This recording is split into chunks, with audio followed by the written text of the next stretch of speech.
I'm going to teach you how to make all grain beer today. Today I will be making Irish Red, recipe I've never tried, but it should be good, pretty good. This is my wife who helps me an infinite amount, and I could not do it without her. Thank you. So anyway, I'm going to hand the iPhone over to her because that's all we have to record on and show you what we do. Alright, first of all, if you could get a shot of this. This is called my wort. Basically what it is a bunch of grain and water. Pretty simple.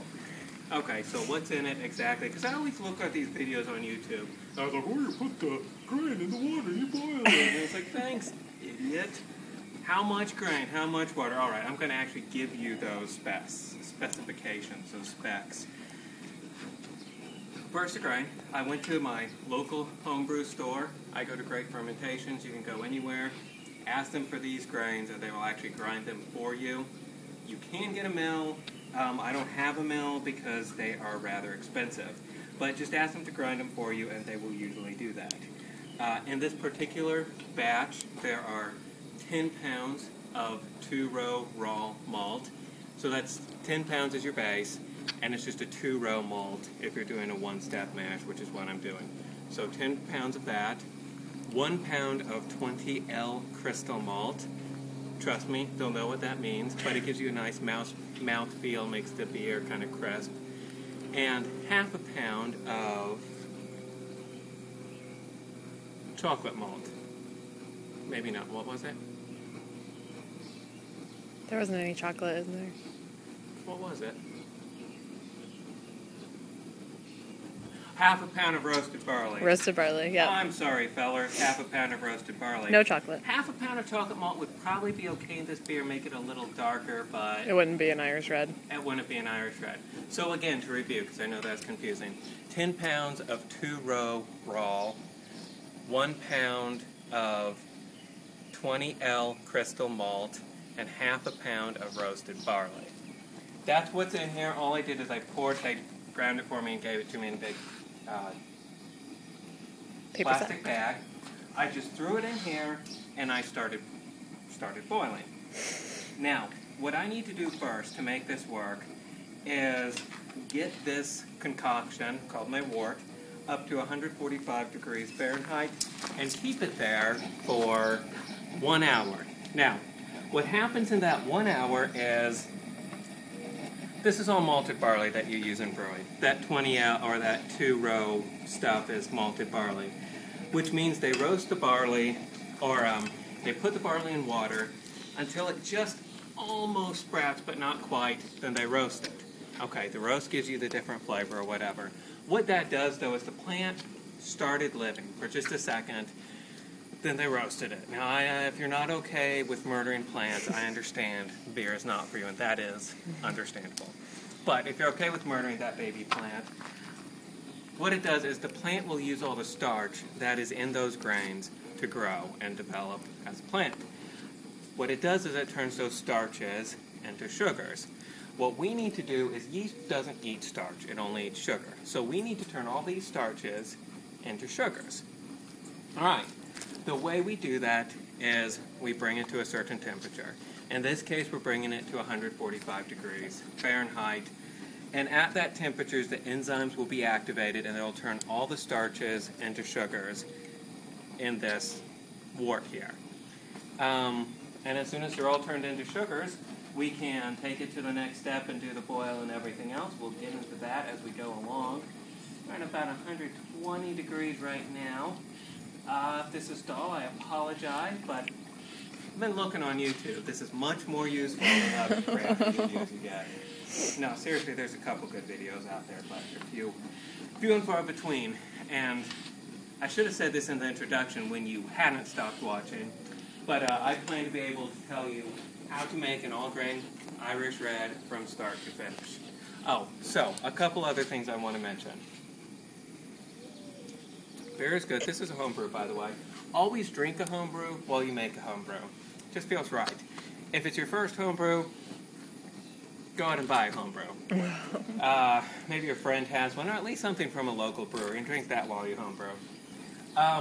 This can right here, It's a 9-gallon stock pot. You really do need at least 9 gallons. 10 gallons is good too, but 9 gallons should do you fine. You could probably get away with 8 gallons.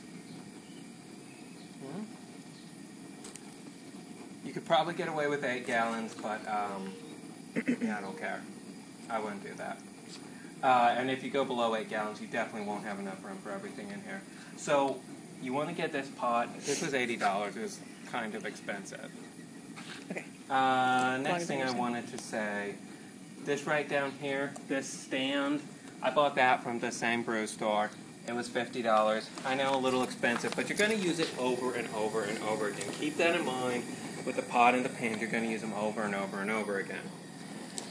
That is the propane hookup. It is really easy if you get this model. You just screw it into the propane tank. There's a valve here. It's got one arrow saying open, more propane, and close, less propane. You really want an adjustable flame, because when we get to our target temperature of 145 degrees, we need to keep it there. We can't have it getting hotter than that, so we need to be able to turn that flame down. Not necessarily all the way off, but at least down. So just keep that in mind, because we're going to have to keep this at that 145 degrees for a full hour, 60 minutes. So make sure you have something adjustable. Just take notes as you're watching this. I probably won't go back and give you a whole list of every ingredient or every piece of equipment that you need. As I come across them, I'll bring them up. So, again, it's a lot to begin with. It's a lot to put in. But you use them over and over again, so you should be fine. Another note, if you want to start with extract brewing, which is fine. You can make some really, really good beers. I've got a friend who makes the greatest beers extract brewing. You can make good beers extract brewing. So you could always start with that and then work up to all grain brewing, because it is a little more time consuming. All right, another note before I end this segment is everything here is sanitized. I use Star San. I suggested it works well. 99.9% of the time, if your beer goes bad, it's because you didn't sanitize your equipment properly. I probably spend more time sanitizing than doing anything else, especially when I do my mead. But that's the rule of brewing. If you learn one thing from this video, sanitize, sanitize, sanitize.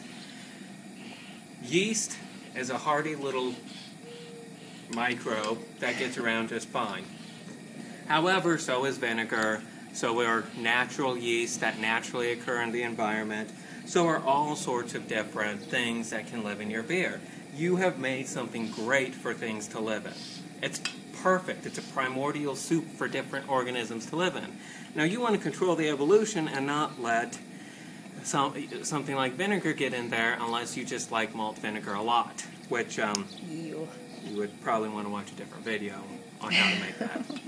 Point is, sanitize, just really sanitize everything so that you can have good beer. Some people would try to do this on the stove. I tried to do this on my stove and I broke 2 of the burners.